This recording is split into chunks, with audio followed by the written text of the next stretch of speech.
Hi, I'm Lisa. And I'm Jonathan. And we're Creative for Learning. Today we're going to talk about out-of-control classrooms and how some street cred can help you with classroom management.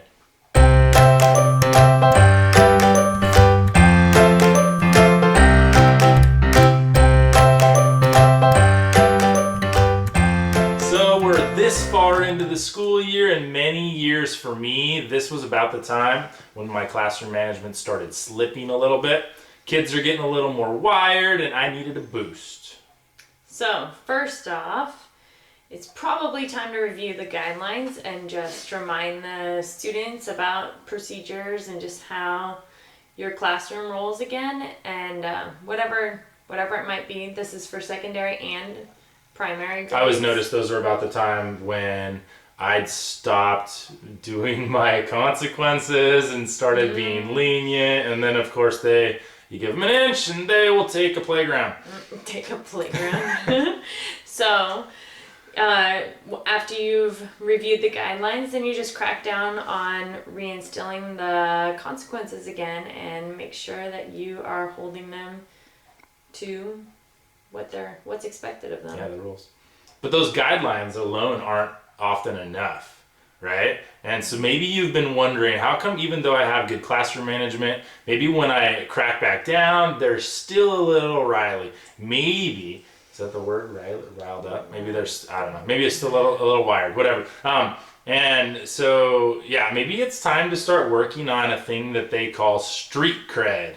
Street cred. Street cred. So what do we mean by street cred? Your credibility, like not in the classroom. Your credibility outside the classroom. Students love seeing their teachers and that they aren't just fuddy-duddies stuck in that room doing boring teaching stuff. They want to see you out in the real world. Have you ever had that moment where you see a student out at the grocery store or wherever and they look at you like you're an alien? I thought you were in the classroom. You know, they need to see... Especially with the little kids. Yes, they need to see us outside like we're real people that aren't just sticks in the mud. Mm-hmm. So how do we do that? So that requires you to get out of your classroom sometimes. And it may seem like a waste of time, but it's not actually a waste of time. Just getting real, helping the kids understand that you are human, that you're not just the teacher. Yeah, so what can we do? How about go play basketball with them or soccer or whatever, you know, guys, girls, whoever you want to go play with on the playground, like see what they're doing and go and do it. Like pick the one that you can kind of do. I mean, don't be a total fool, right? I mean, I'm pretty terrible at soccer, but I think I could probably still go play with them and they would have a great time even though I'm terrible at soccer because I'm kind of athletic, right? Mm-hmm. But in basketball, man, I could really go have and earn some street cred out there. Well, and with the soccer too, if there's a kid that's really good at soccer, you can say, I'm not really good at this. Can you show me how to do this? Or just letting him, not letting him, like him actually beating you earns you street cred in the class. There's nothing more valuable than possibly one of your class clown troublemakers actually getting to beat you on the soccer field and you giving them a fist bump saying great job. Just watch what happens in the classroom. Another idea is to get out and eat with the kids just for fun. Some schools you actually don't get lunch off and you already must eat with your kids, but just if you don't have to, just taking the time to eat with them sometimes. Or just shifting up the way that you eat. Like, why do you got to eat the boring way?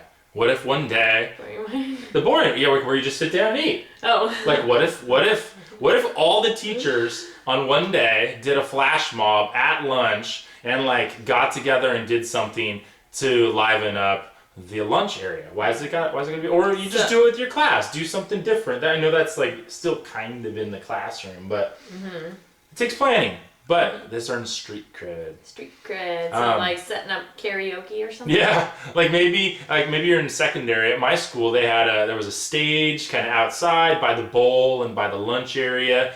I know in the East Coast we don't maybe sometimes have a bowl and outside or wherever. But there was a stage and they would set up music at lunchtime. And so what if you got them to set up karaoke? And what if not just you did karaoke? What if other students did it? And then what if the other teachers did it? What if you got together and 3 or 4 of you teachers got up and kind of made fools of yourself, they will love it and they'll love you. They totally will. There's totally a bug right there. Hi. Sorry. And then another idea is to just take a chair outside and grade your papers outside, so that people that are around can see you. Yeah. Or maybe you got spirit competitions during the year. Maybe it's at homecoming or some other time you got spirit competitions. There's some rally coming up for some event.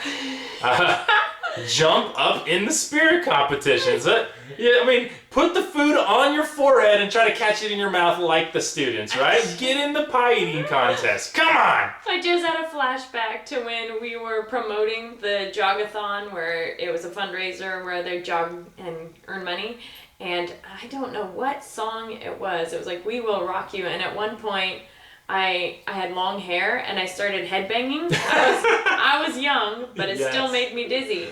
But I remember kids like, "You're the one that was waving your head around," because they didn't know. I taught 1st and 2nd grade. It was elementary school. They weren't around for the heavy metal age, so they didn't know what headbanging was. They were like, "Why were you swinging your head like that?" And they just thought it was the coolest thing. Yeah. Well, that brings up the idea, too, that this won't just give you street cred with your students. Mm-hmm. This will give you street cred with many, many students. Like, there have been students that weren't in my class that are troublemakers in other classes that when I see them in the hallway, they stop goofing off. Just because I'm there and I was the guy that was dropping trays on that kid out at the playground.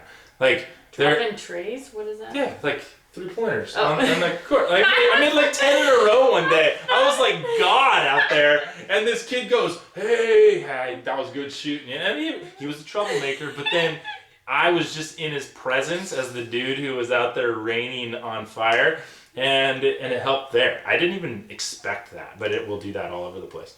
Mm-hmm. Another thing that I did, because I was able to, for Jonathan, is once a year, I would actually bring the kids and do a surprise for Daddy's birthday, where I would pin like little sandwich boards, and I would ask the kids if they weren't in school yet.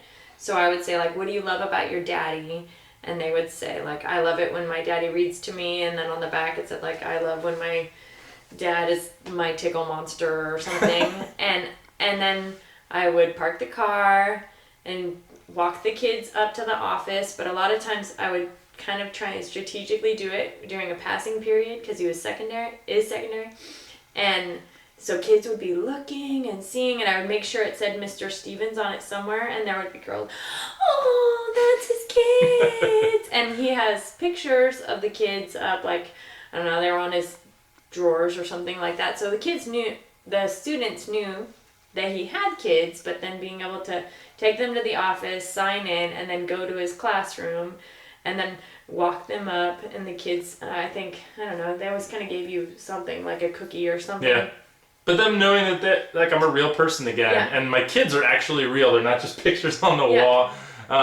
This is reminding me of a different one you did. This isn't totally street cred, but it kind of is. Like, for my birthday one year, I'm totally going to brag on this lady. For my birthday one year, she talked to all of the important people in my life and got them to give me an affirmation. And then she connected up with one of the janitors on campus, and she strung them on flags and banners all the way around my room. We're talking like 40 or 50 of them, and then all over my podium. And these are people who are near and dear in my life. And every time, like when every one of my classes walked into the class that day, they saw, "What in the world?" And it was a big moment for those kids too. Just thinking, not that like they got to see that I was bragged on. That's not really the point. The point is that things like that really broke them out of the mundane. And then they saw, they would walk around and read them and go, "These are really cool." And they were kind of desiring and stuff like that too. And that was just an element. I remember that for like days after that, there was a different feel in there. And it was really cool. What else we got? I remember at my school, the PE teachers would request that we bring exercise clothes, and during our planning period or one of the breaks, nutrition or something, go down and actually run laps with the students who were running laps. And then, look, what a great way to tag team and just, oh man, the teacher's just here running with me. But they don't have to do this. They're wanting to be with me. Street cred. And you don't even need to do it like not every single day. You just do it like once.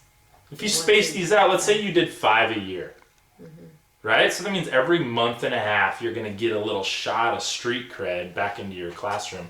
And your students really love it. It's really, anything really is what you need to do. Don't just be boring. Don't do nothing. Be creative. You actually have to be creative or surprising or amazing or even make a fool of yourself. Because they love that you're humble enough to not be all prim and proper, that you can be fun and silly. Something outside your classroom walls. They'll see you as a human. They'll appreciate your humor and your self-mockery. And then, like, when you get back in the classroom and you're not mocking and you're actually being serious, they'll take that seriously because they know that you don't take everything seriously. Right? If you're always serious, then they don't know that, like, okay, whatever, he's always that way. He's always that way. And then when they return to the confines of your classroom, they'll be more captivated by you and they'll be much more likely to be on your team. Yep.